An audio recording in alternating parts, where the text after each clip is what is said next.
한신의 100년, 반드시 통일 대통령은 한신에서 나올 것입니다.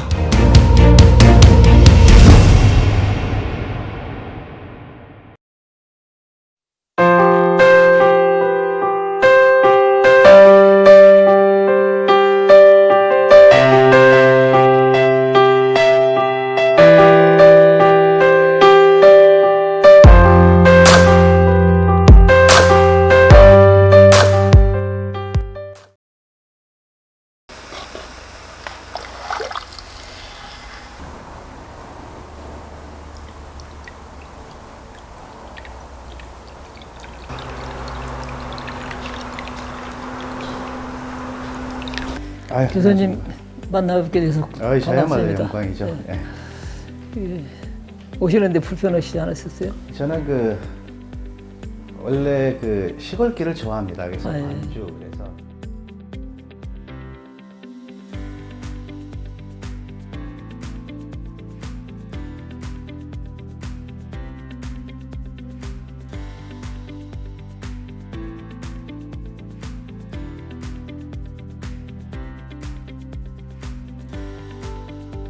그 교수님 그 어린 시절에 누구나 어떤 추억이 있는데 교수님께서는 어린 시절에 어떻게 지내셨는지 궁금하네요.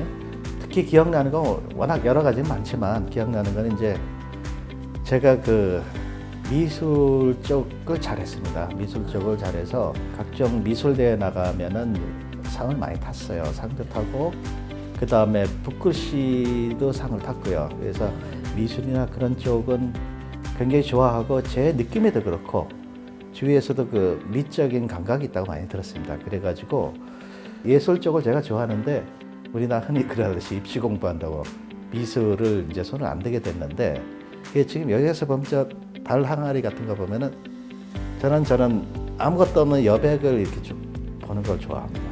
거기에 어떤 문양이 있는 것보다 문양이 있어 어떨 때는 생각이 좀 흐트러질 때가 있는데 어떨 때는 저 안에서 제가 생각해 본 걸 끄집어내기에는 저런 아무것도 없는 게 때로는 굉장히 도움이 되거든요. 그래서 특히 피카소 전시회 가면 발이 안 떨어집니다.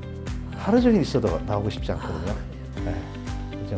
어쨌든 미술은 예술이죠. 음악은 잘 못하는데 미술 쪽은 제가 되게 좋아합니다.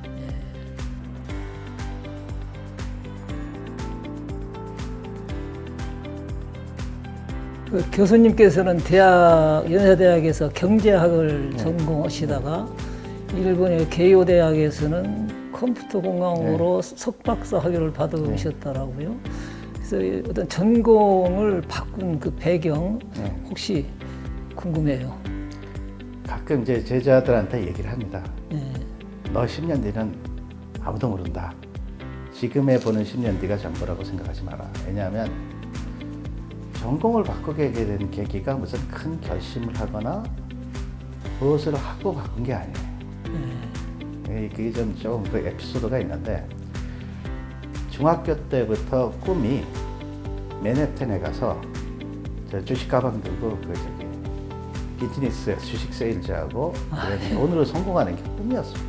그래가지고 이제 연대 민영통계학과에 들어갔는데 거기 상대인데 이제 계량적으로 경제학을 분석하는 학원입니다. 그래서 경제학을 거기서 공부를 다 같이 한 친구들은 지금 증권회사 사장이 돼 있고 다 그렇습니다. 증권회사 대학교 들어가서 2년 동안은 그야말로 미친 듯이 놀았습니다. 그 당시에 다 그랬듯이 공부도 안 하고 그 다음에 뒷골목을 방황하고 뭐 술 먹고 그런 거죠. 그러다 어느 날 정신 차리고 보니까 컴퓨터는 새로운 시대에 떠오르는 거라서 PC도 없을 시절이었는데 그 당시에 이제 혼자서 개인적인 흥미로 컴퓨터를 공부하면서 학교 공부를 하면서 컴퓨터를 하면서 3학년 나와서는 진짜 열심히 했어요. 저는 항상 그때 생각하는 게 모든 학문은 바탕이 철학이고 철학은 논리학으로 구성이 되고 그 논리는 수학이나 상대 수학이나 제가 부딪혀 보니까 공대 수학, 상대 수학 똑같습니다.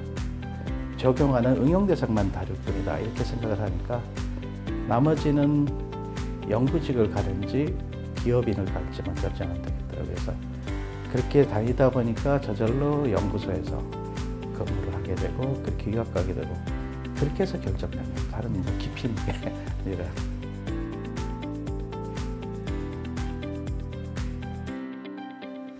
지금 몸담고 계시는 그 대학에 정신통신학부에서 좀 일하고 계시잖아요. 예, 예. 좀 자세한 소개를 좀 부탁드려도 될까요? 정보통신이라는 이름을 건 학문 쪽은 어차피 컴퓨터하고 통신이 섞였다고 보면 되는데, 예전에 어느 학교 정보통신공학이라고 하는 쪽들은 안테나 전파 쪽에서 많이 바꿔서 들어온 쪽이라 그쪽은 거의 무선이라든지 그 다음에 순수 그쪽의 통신 이쪽에 취지고요.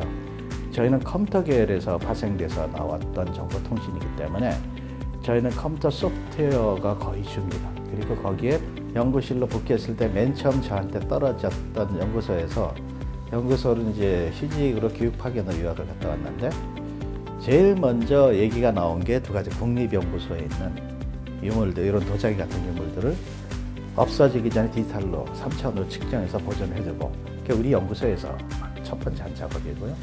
또 하나는 만주에 있는 광개토대왕에 지능왕 수비를 가서 훼손되기 전에 그걸 3차원으로 전부 뜨는 거였어요. 그 당시 이제 외교적인 문제를 못 갔는데, 그래서 이 분야에 보자마자 예전부터 저는 관심이 많습니다. 그래서 3차원으로 쭉 떠왔기 때문에.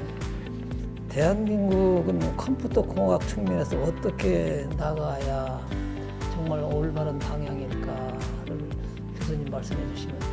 우리나라가 세계적인 어떤 그 선진국으로 도약을 하려면 지금 그 소프트웨어, 특히 컴퓨터 소프트웨어가 우리나라의 미래의 길이라고 보는 게, 소프트웨어는 자원을 필요로 하지 않습니다.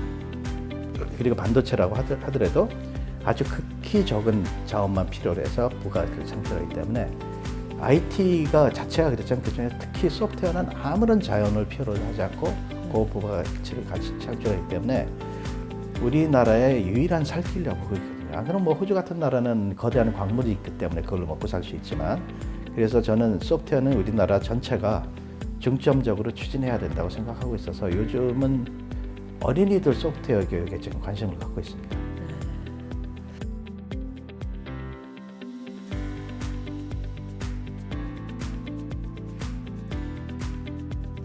교수님께서 이제 한신대학에서 수학을 가르치고 계시잖아요. 근데 이 과거 연구 활동 해왔던 것을 좀 말씀해 주시면. 우리 한신대학교로 와서 처음에 시작해서 스타트한 게 우리나라 최초의 인체 체형을 3차원을 계측하는 걸 99년도에 처음 시도를 해서, 그 당시 이제 서울대 의료학과 교수팀하고 저하고 이제 같이 해서 남녀 300명을 3차원을 계측을 해서, 이제 우리나라에서는 최초였는데 세계적으로도 사례가 많지 않았는데, 그 당시 이제 KBS 뉴스에서 보도를 했었습니다. 사이버 가수 아담 할 때 아담 소프트하고 사이버 가수 아담의 제작을 자동화하는 연구를 아담 소프트하고 같이 했었고요. 그 후로 3차원의 의류를 피팅하는 것부터 인공지능까지 사실은 굉장히 많습니다. 일일이 하나 할 수는 없지만, 가장 최근의 연구로서는 인공지능의 가장 최신이라는 강화학습의 시스템 보고들을 만든 거는 얼마 전에 완성했는데, 그는 세계 최초로 나온 겁니다.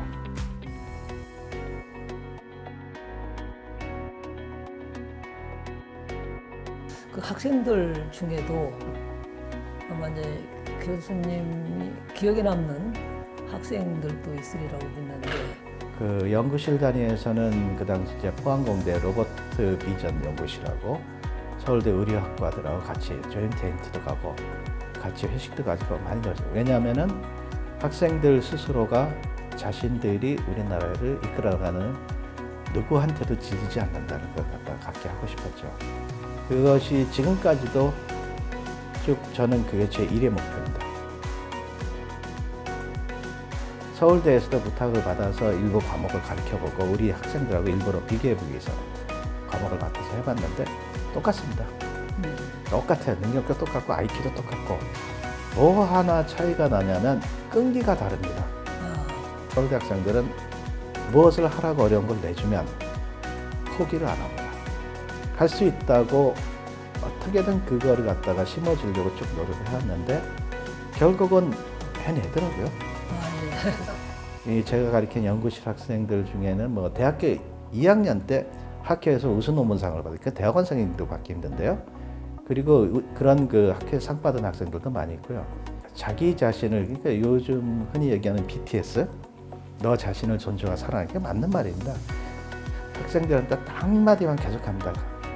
불독처럼 뭐 하나를 하겠다고 물면 그 살점이 떨어질 때까지는 어떤 시련이 있든 절대로 입을 놓지 마라.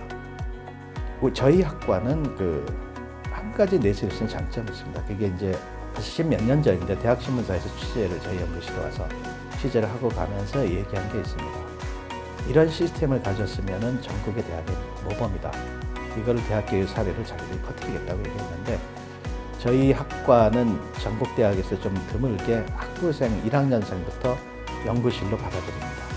그래서 연구실 생활을 해서 선후 대하고 같이 팀워크를 이뤄서 어떤 우리가 오픈 엔디드 프로그램이나 그런 것을 하게 하는 거죠. 그렇게 해서 그런 걸 키우려고 하기 때문에 한신대학에 가면 어떨까 생각하기 이전에 한신대학에 와서 자기만 잘하는 서울대에 못지않은 성과를 낼 수 있다는 걸 학생들이 갖도록 저는 노력합니다.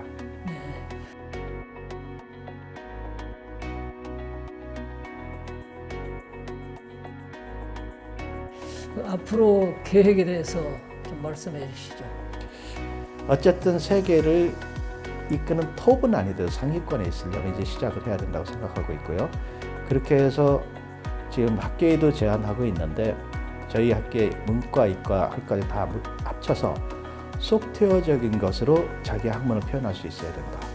그래서 전교생에게 소프트웨어 교육을 의무화하고 그것이 IT의 기술이 아니라 그 학문을 그걸로 표현하도록 하면은 우리 학교는 4차 산업의 선도에 선다고 얘기를 하고 있습니다. 지금 보면은 4차 산업혁명 시대에 중요한 거는 정보의 구분이 없습니다. 그러니까 지금 도자기도 마찬가지예요. 도자기의 명인과 IT의 기술은 만날 수 있습니다. 왜냐하면은 일반적인 기술과 예술이 합쳐지면 더욱더 힘을 발하는 게 4차 산업이기 때문에 모든 정보 이제 나름대로의 가치를 지니게 됩니다. 그래서 거기에 대해서 우리 학교의 문과 쪽이 많아도 어떤 과에서도 소프트웨어를 해서 그걸로 가공할 수 있기 때문에 4차 산업 선도에 있기 때문에 저희 학교는 그래서 그걸로 이 총량님이야 여러분들이 논의를 하고 있고 이미 그 토대는 다 갖춰져 있습니다. 그쪽으로 우리는 다 갈 겁니다.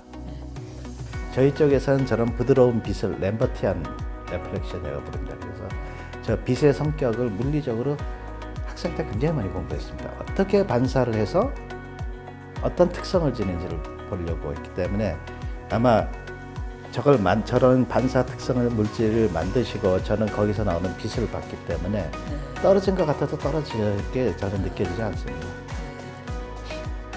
현대는 그런 거 4차 산업혁명이라는 거는 누구도 그 미래를 못 보지만은 확실한 컨텐츠가 중요하고 기술은 보편화된다. 기술은 사다 붙이면 되니까. 저는 뭐 우리나라 조선의 전통도 이어져 있다고 보는 게 저는 그 고려 청자보다는 조선 백자가 더 좋거든요. 그 특히 무늬가 복잡하지 않은 거. 그 여백에서 보는 사람이 여러 가지 생각을 할 수 있기 때문에 뭔가 그게 더 좋아 보이더라고요. 근데 결국 조선 백자의 전통을 계승하고 있는 거죠. 그 여백의 미. 저는 그렇게 보고 있습니다. 교수님 이 안에 여러 종류의 작품이 있거든요. 네. 혹시 그 마음에 드는 작품이 있는가요? 네, 한번 보겠습니다.